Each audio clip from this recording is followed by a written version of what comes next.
Olá, estamos no Museu de Arte da Universidade Federal do Ceará e convidamos você para apreciar a beleza destas obras de arte. Observe a perfeição desses traços, da luz. São pinturas concebidas dentro dos mais rigorosos padrões de uma escola de belas artes.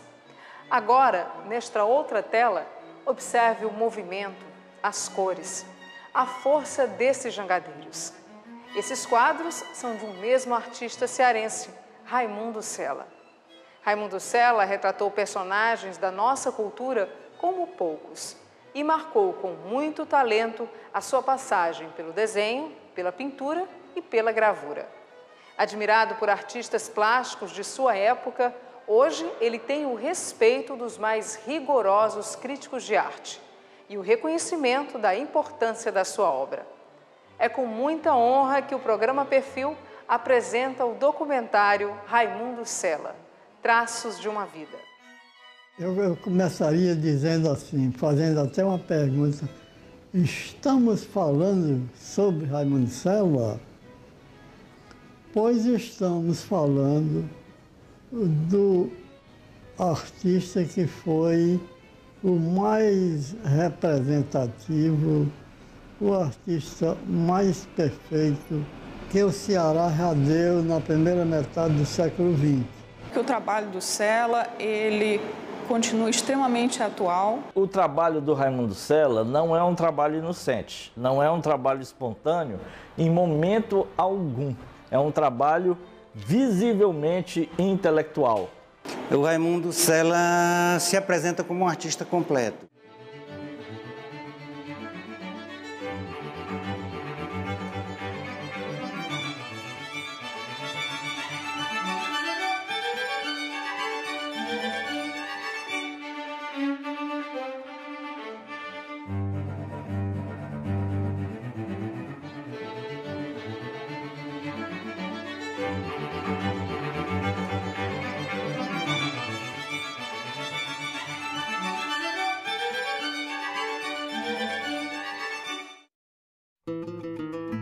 No dia 19 de julho de 1890, nasceu em Sobral, no Ceará, Raimundo Brandão Sela, filho da sobralense Maria Carolina Brandão Sela e do espanhol José Maria Sela Mosqueira, que era mecânico profissional.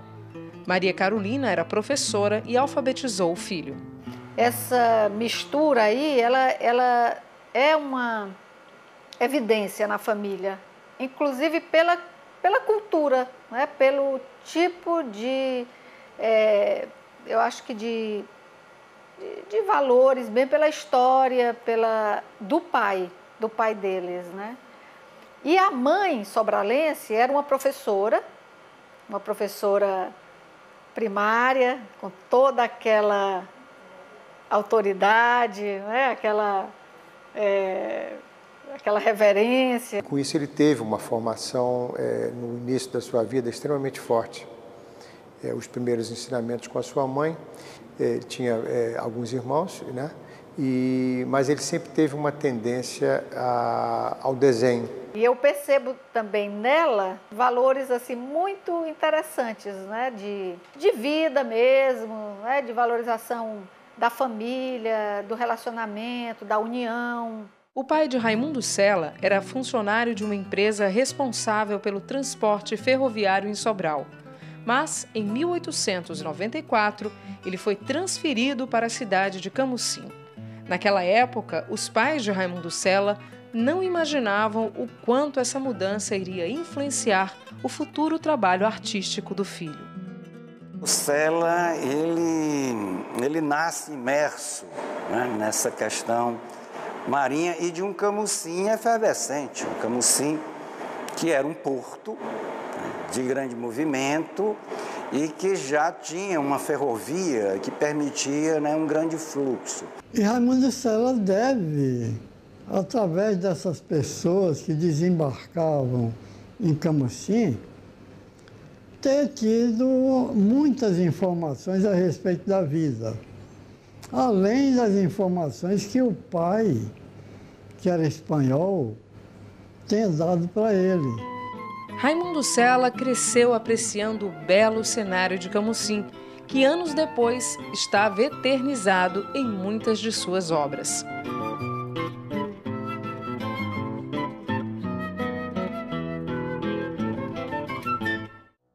Com apenas 16 anos de idade, ele percorreu 373 quilômetros até Fortaleza para fazer o curso preparatório para o nível superior no Liceu do Ceará. Em 1908, formou-se em Ciências e Letras e 2 anos depois viajou para o Rio de Janeiro, onde estudou engenharia na Escola Politécnica. E ele queria estudar justamente arte. E o pai queria que ele fizesse engenharia. Mas a mãe sempre deu muita atenção aos seus dotes artísticos, né? Ele, então, se matriculou também na Escola Nacional de Belas Artes.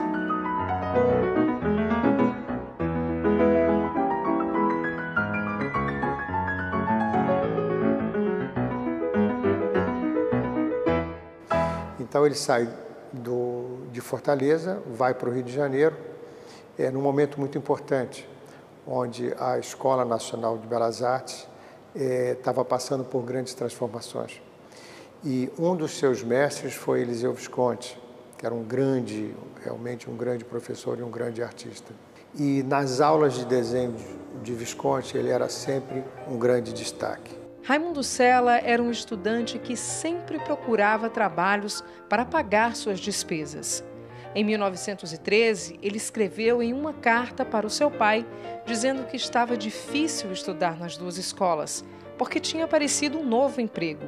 Ele foi chamado para ser desenhista do Ministério da Agricultura, convocado pelo sertanista Marechal Rondon, que na época era coronel. Rondon foi pioneiro na proteção aos direitos dos índios. Acabo de chegar ao Ministério da Agricultura, onde fui tomar posse ao lugar de desenhista da repartição geral de proteção aos índios. Agora, já no lado prático da minha vida, passo a faltar-lhe nos meus estudos. Na Escola de Belas Artes não consegui me matricular no ano passado, desatendendo um pedido de meu professor Visconti. Raimundo Sela sofria por não ter tempo de se dedicar às artes plásticas, mas o seu professor, Eliseu Visconti, sempre que o encontrava, dizia: "Não pare de pintar." Eliseu Visconti era um artista extremamente generoso. O dom dele principal era de descobrir grandes talentos. E o Sela realmente ele investe tudo, porque ele tinha um bom desenho, um desenho extraordinário e, sobretudo, era um colorista fantástico. A precisão na pintura do Raimundo Sela, acho que vem desse trabalho do traço, né? Um trabalho insistente com o traço, vamos dizer assim. O processo dele de construção da obra é totalmente acadêmico. Ele realiza o desenho, ele aplica as cores, os tons, depois ele pinta. Em 1916, Raimundo Sela venceu seu primeiro concurso na categoria Desenho de Modelo Vivo. Mas foi um ano depois, em 1917, que ele conquistou o tão concorrido Prêmio de Viagem, com o quadro Último Diálogo de Sócrates. O vencedor ganharia o direito de viajar e estudar na Europa. Sinto-me feliz por poder hoje comunicar-lhe mais detalhadamente a realização do ideal que me habilitei a acariciar desde minha infância: o prêmio de viagem de pintura. Isso constitui para um estudante a recompensa mais ambiciosa, não só porque lhe oferece ensejo para seu aperfeiçoamento completo, mas também porque traz-lhe consagração. Em 1916 ele se forma. Em 1917, ele tem a grande surpresa que foi ganhar o mais cobiçado prêmio da Escola Nacional de Belas Artes, que era o prêmio de viagem à Europa para uma formação. Nesse momento também acontece na Europa a Primeira Guerra Mundial, então ele retarda o gozo do prêmio há alguns anos. E o Sela não ia se meter no meio de uma guerra. Então só foi quando a guerra terminou. E durante muito tempo se falava que ele viaja para a Europa em 1920.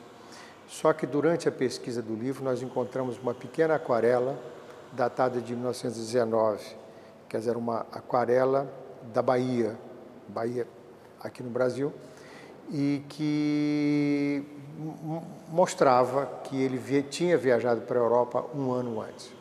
Antes de viajar para a Europa, Raimundo Cela voltou a Camusim para visitar a família. Em abril de 1919, o navio que saiu de Recife levava toda a empolgação de Cela para este novo momento que começava. Durante toda a viagem, Raimundo Cela ia informando para sua família por onde andava.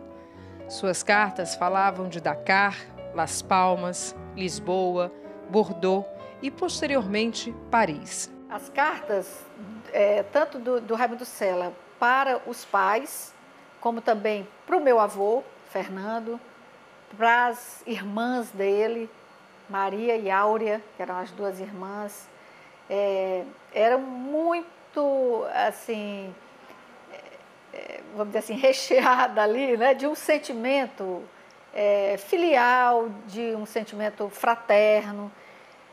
O que dá para perceber é que eles, aquele vínculo realmente assim, era algo muito fundamental, tanto para os que estavam aqui, para os que ficavam, né, em Camusim, na época, como também para ele, que vivia longe.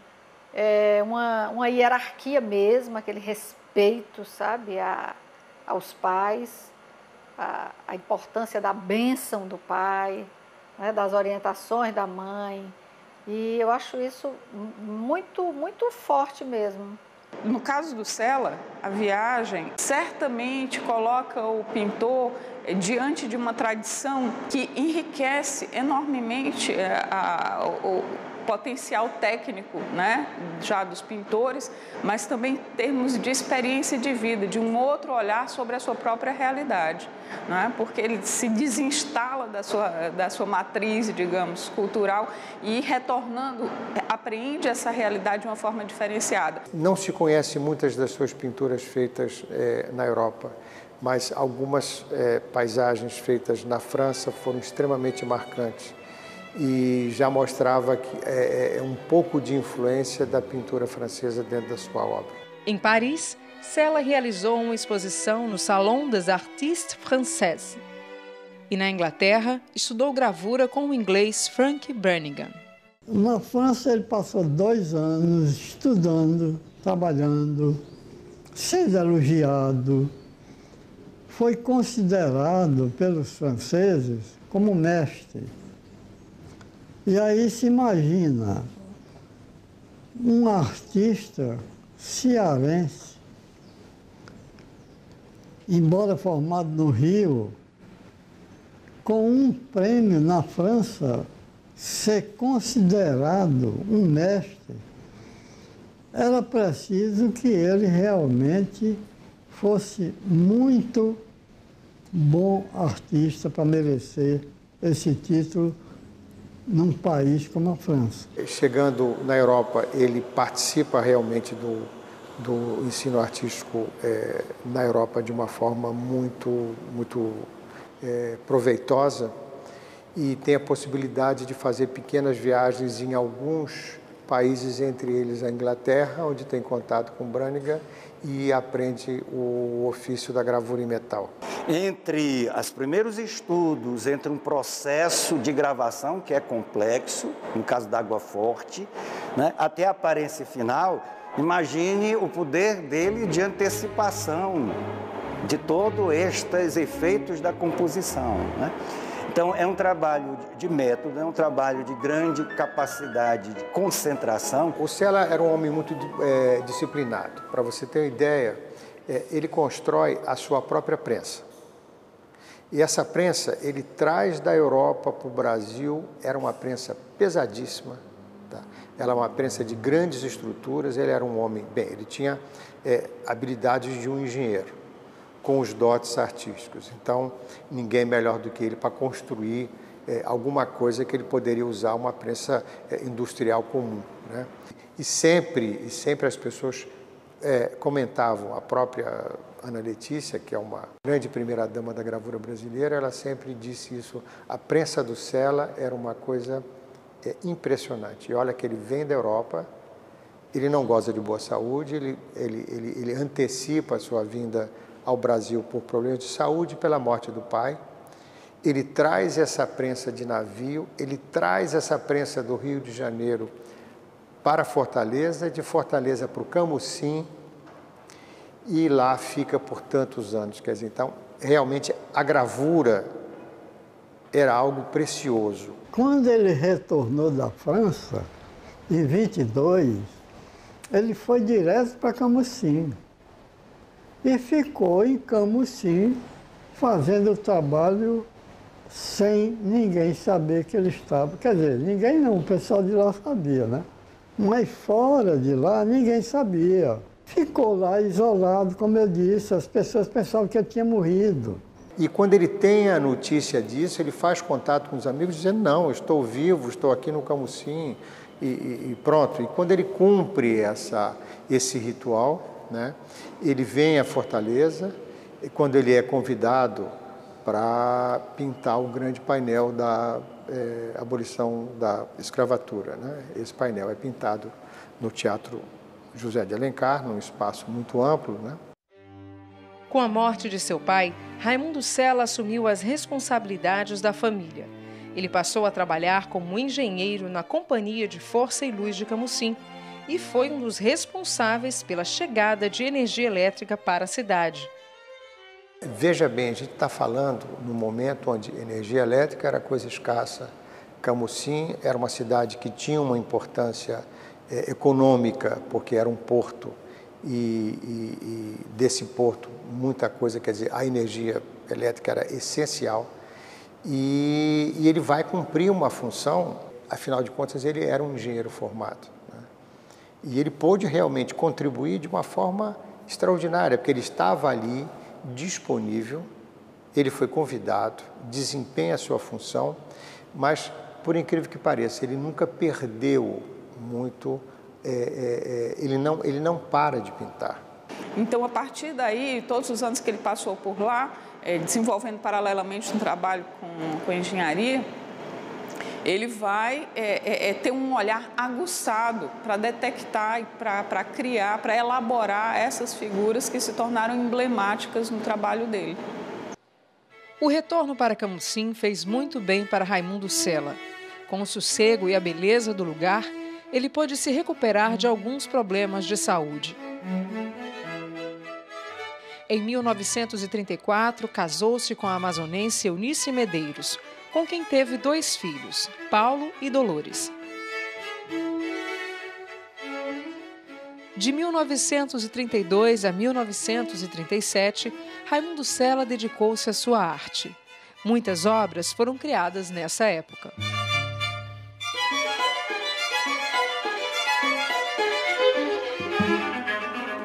Ele, como um exímio desenhista e como um grande compositor, ele vai conseguir inventar a cena, ou seja, aquele conjunto de personagens, todos eles envolvidos num momento especial da vida marítima.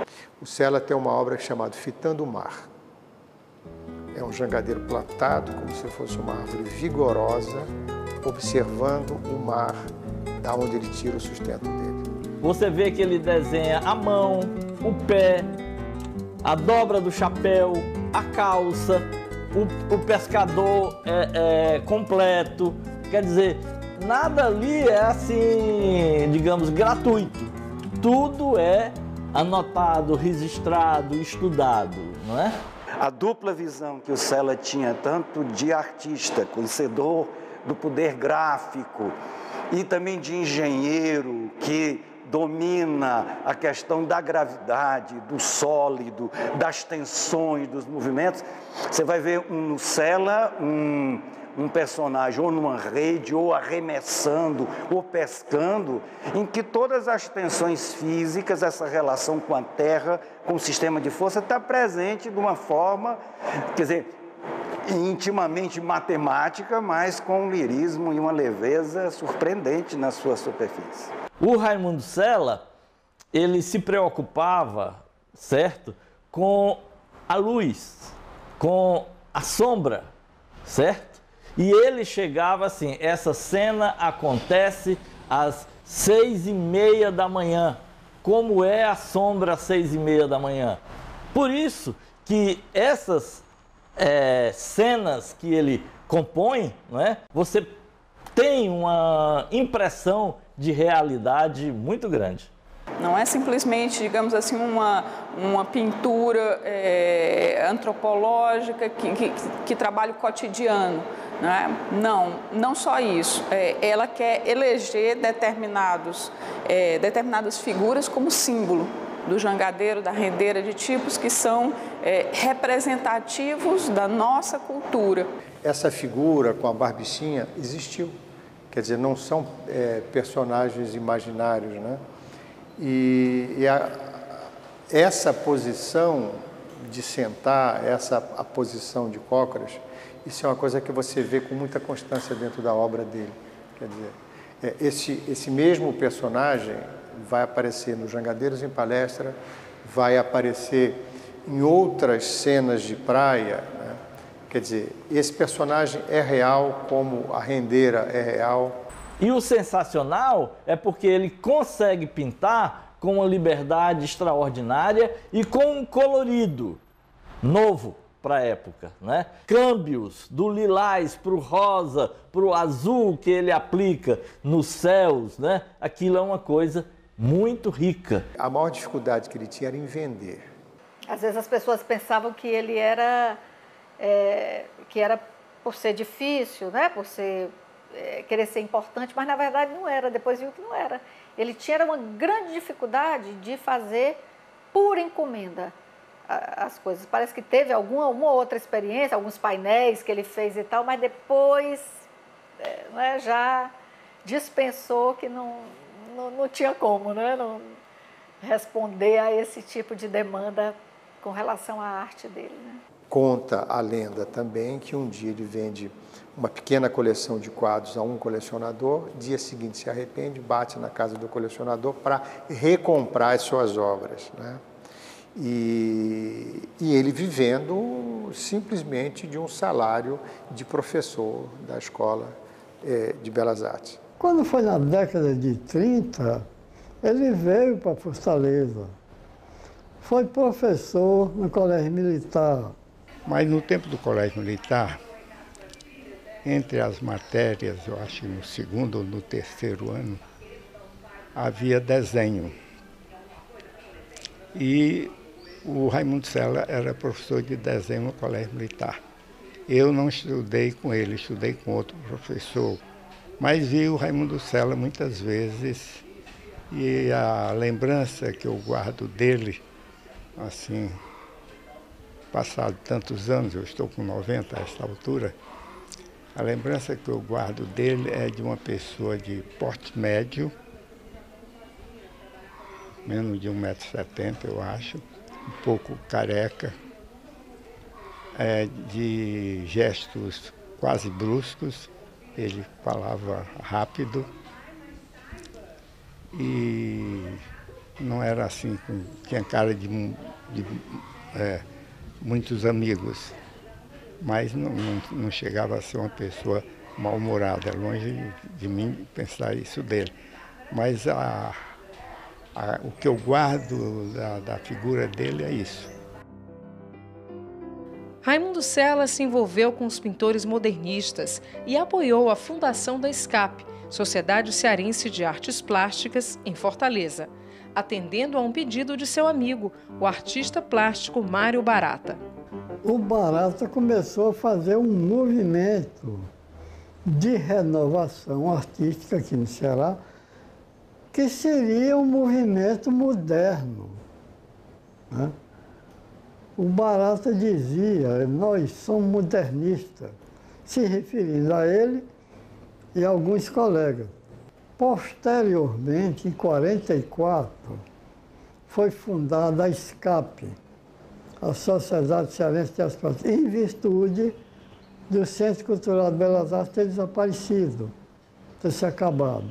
Para a consolidação desse movimento, o Cela foi, então, uma figura, um referencial importantíssimo. Ele trazia aquela marca de um pintor mais experiente, mais velho, com uma formação, inclusive, no exterior, e que terminou embasando com isso um ideal de viver de pintura, né, de acreditar que era possível esse tipo de atividade aqui em Fortaleza.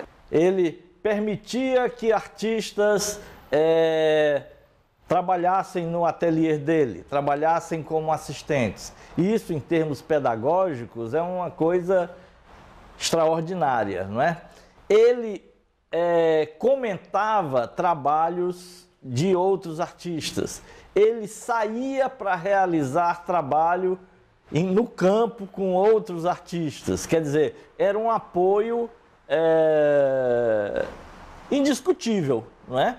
Aos jovens, aos modernos. Embora ele não sentisse que ele era moderno, ele apoiava a chegada da modernidade.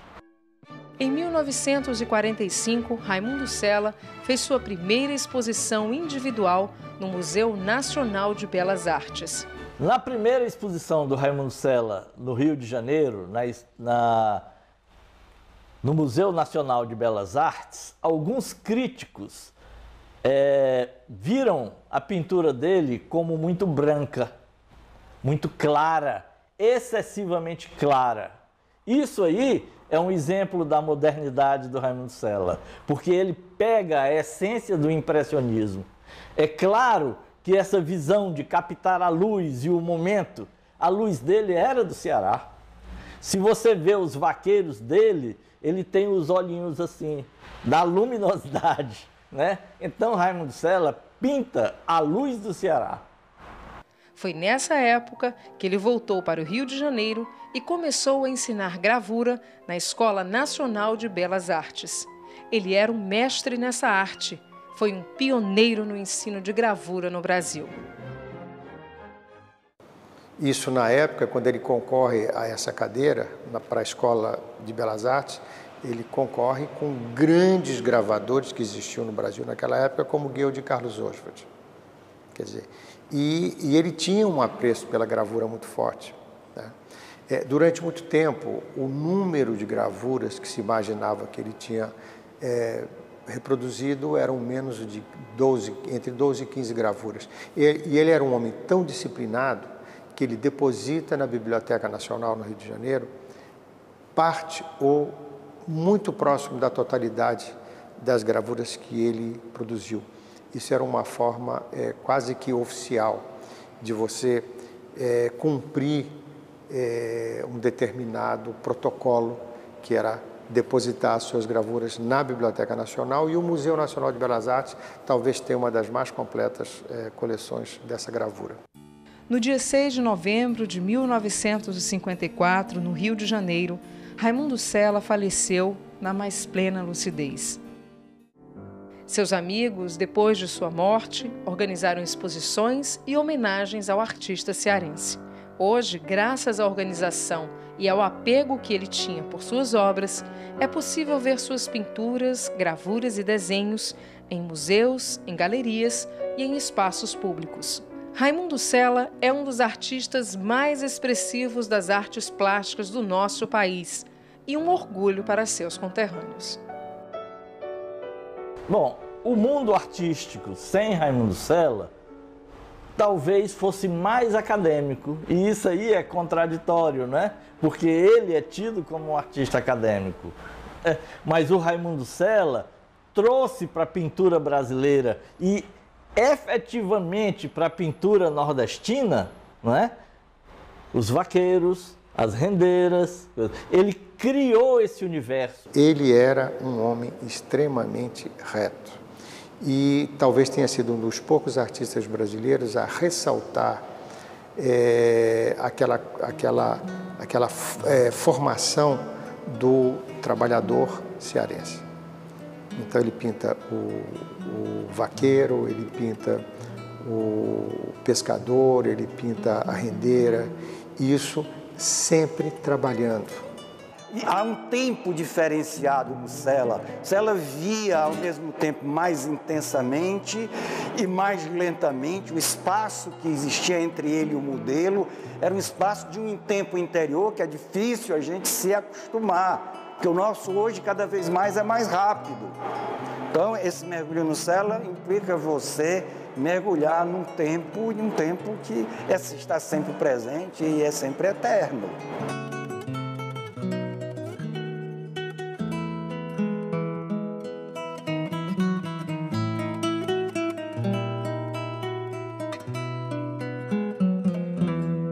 Hoje você conheceu um pouco sobre a vida e a obra de Raimundo Sela, um dos mais importantes expoentes das artes plásticas no nosso país. Aqui no Museu de Arte da Universidade Federal do Ceará, você pode ver algumas dessas obras. O convite está feito. Se você tem sugestões para as nossas próximas produções, entre em contato conosco através do telefone 85-3277-3787 ou pelo e-mail perfil@l.ce.gov.br. Você também pode assistir aos nossos documentários através do nosso canal no YouTube. Acesse youtube.com/TV Assembleia Ceará. Até o nosso próximo encontro.